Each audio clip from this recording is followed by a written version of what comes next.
भगवान बोले महावत हाथी हटाओ, हमें अंदर जाना है। नहीं सुना। भगवान ने कहा सुनता क्यों नहीं, हाथी क्यों नहीं हटाता है? इतने पर भी नहीं सुना। तो भगवान ने डांटा, ज्यादा गड़बड़ करेगा तो एक मुष्टिका में तुझे और तेरे हाथी को सीधा यमलोक पहुंचा दूंगा। भगवान के हाथ का मरा कोई यम सदन नहीं जाता है। क्यों? यम साधनम कहा। यम साधनम का अर्थ है याम है साध्यते। यम नियम आदि अष्टांग योगों की सिद्धि से जो गति योगियों को मिलती है वो एक थप्पड़ में हम तुम्हें दे देंगे। महावत कुपित हो गया। मदान हाथी खड़ा था, उसमें अंकुश मार करके भगवान की तरफ दौड़ा दिया। भगवान ने दौड़ करके उसके दोनों लंबे लंबे दांत पकड़ करके जोर से झटका मारा तो पूरा वेदांती हो गया। एक भी दांत नहीं।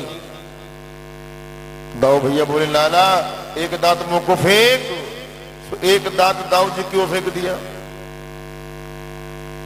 और दांत से महावत की पीठी लाल कर दी। हाथी और महावत दोनों का गोविंदाय नमो नमः। बलराम भैया ने कहा कन्हैया जब पहले खरपट हो गई है तो अंदर जरूर गड़बड़ होगी, इसलिए एक दांत मेरी तरफ फेंक लो और दांत को साथ में लेकर के चलो। एक एक दांत अपने अपने कंधे पे रख लिया और जैसे ही लेकर के सभा में पहुंचे, आज सभी सभा में बैठे हैं, सारे रस एक साथ प्रकट हो गए, क्योंकि परमात्मा को रस कहा गया है। क्यों?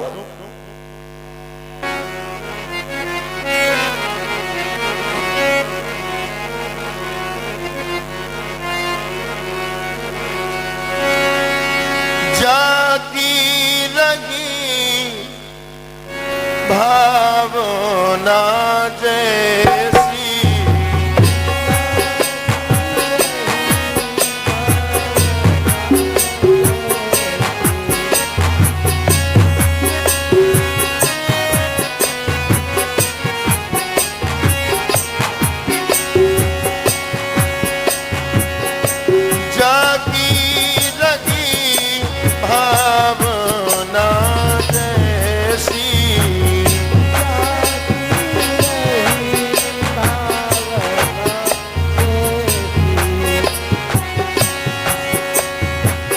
प्रभु मूर्ति तिन्ह देखी तैसी,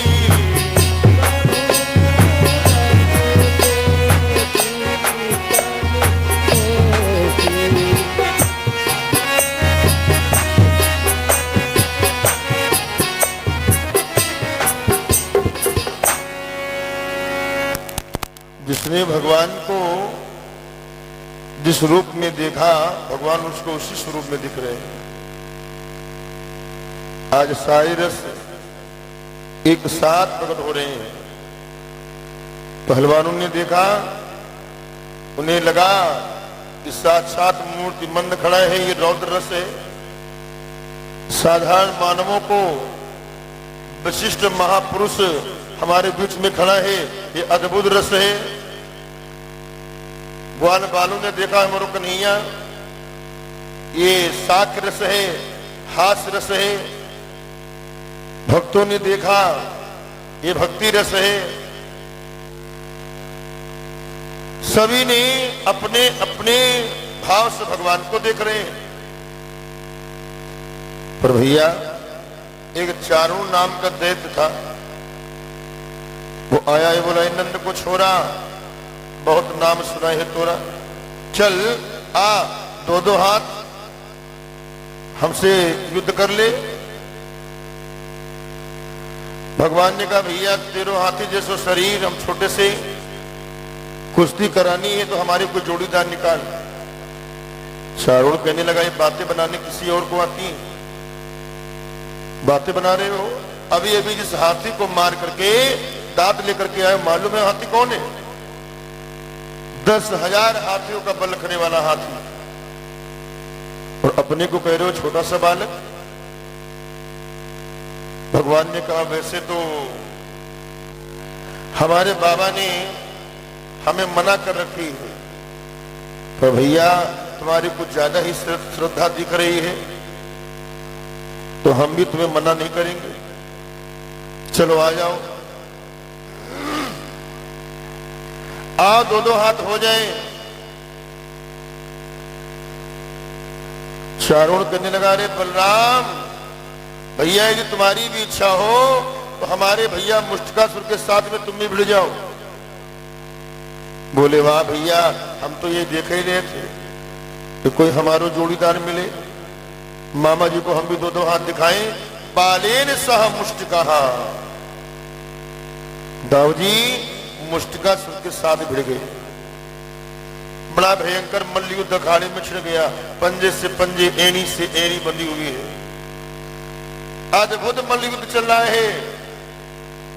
और कंस ने देखा कई घंटे हो गए, कंस की आंखें लाल हो गई, क्रोध में, ऐ मूर्ख क्या 2 घंटे से लगा रखा है, अरे एक मुष्टिका का प्रहार कर। जैसे ही चारुण ने सुना, एक मुष्टिका का प्रहार किया, भगवान ने कहा भैया अब मुष्टिका तुमने मारी है तो एक थप्पड़ मेरा भी देख ले। भगवान ने एक थप्पड़ मारा तो चारों कोने चित गिरा। बलराम भैया ने मुष्टिकासुर के एक मुष्टिका घुमा के दिया, सोई गोविंदाय नमो नमः।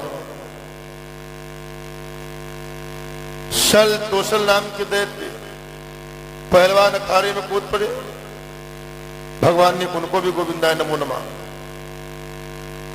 बोलो चारुण मर्दन भगवान की जय हो। कूट नाम का एक दैत्य दौड़ पड़ा, भगवान ने उसको भी कूट दिया। अब महाराज कंस बैठा है, 21 सीढ़ियों के ऊपर कंस बैठा है। भगवान के समझाने लगे, मामा अब भी मान जाइए,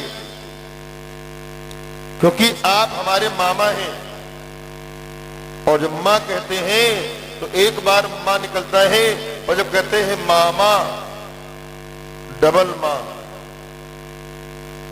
इसलिए मेरी शरण में आ जाओ तो तुम्हें क्षमा कर देंगे। भोजराज कंस कहने लगा, कल का बालक गौवें चराने वाला मुझे ज्ञान दे रहे हो? बड़े बड़े देवता हमारी शरण में हैं और हम तुम्हारी शरण में आ जाएं? भगवान ने कहा मामा मान जाइए।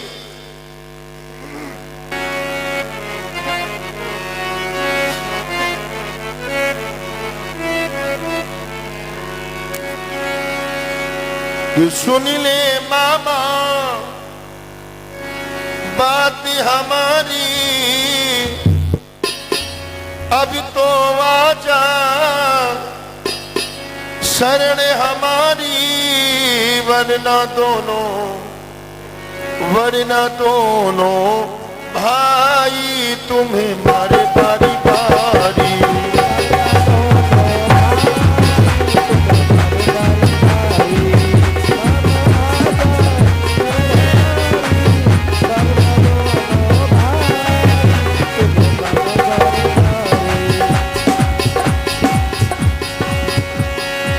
सुन ले मामा बात हमारी, अब तो आजा शरण हमारी, वरना दोनों भाई तुम्हें मारे बारी बारी। वरना दोनों भाई तुम्हें मारे बारी बारी।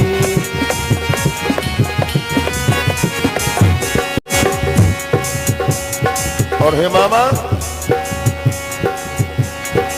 मेरी मैया के भैया हो, भैया हो तुम्हें समझावे कन्हैया हो, समझावे कन्हैया हो, मान लो मेरा कहना, छोड़ दो जिद का कहना, मान लो मेरा कहना, छोड़ दो जिद का कहना। मामा सुन लो बात हमारी, वरना आगा शरण हमारी, वरना दोनों भाई तुम्हें मारे बारी बारी, वरना दोनों भाई तुम्हें मारे बारी बारी, वरना दोनों भाई तुम्हें मारे बारी बारी। महाराज कंस 21 सीढ़ियों के ऊपर बैठा है,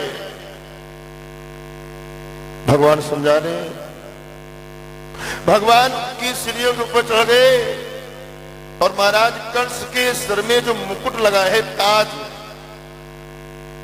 सबसे पहले उस ताज को निकाला। क्यों? जब तक राजा के सर पे ताज हो उसका वध नहीं करना चाहिए। ताज को निकाल लिया और वहीं से भगवान ने ठोकर मारी तो चारों कोने चित गिरा कंस। भगवान ने कंस के केसों को पकड़ लिया और केस पकड़ करके स्मरण करवा रहे हैं, मामा याद करो जब तुमने मेरी मैया के विवाह की बेला पर मेरी मैया के केसों को पकड़ करके रथ से पटका था। आज ये देवकी नंदन तुझे पटकने के लिए आ गया है। और केस पकड़ करके भगवान ने सिंहासन से उठा करके नीचे पटक दिया। कंस गिर पड़ा। भगवान ऊपर है, भगवान ऊपर से छलांग लगाई तो कंस के सीने पे आकर के गिरे और जैसे ही सीने पे गिरे तो थोड़े बहुत बचे जो प्राण थे वो भी गोविंदाय नमो नमः। बोलिए कंस मर्दन भगवान की जय हो। भगवान मथुरा की गद्दी पे स्थापित कर दिया। बोलिए कृष्ण कन्हैया लाल की जय हो। कल कथा का विराम दिवस है। कल कथा का विराम दिवस है। भगवान के विवाह की कथा दिन में होगी, रात्रि में सुदामा चरित्र की कथा, परिचित मोक्ष की कथा होगी। दीन बंधु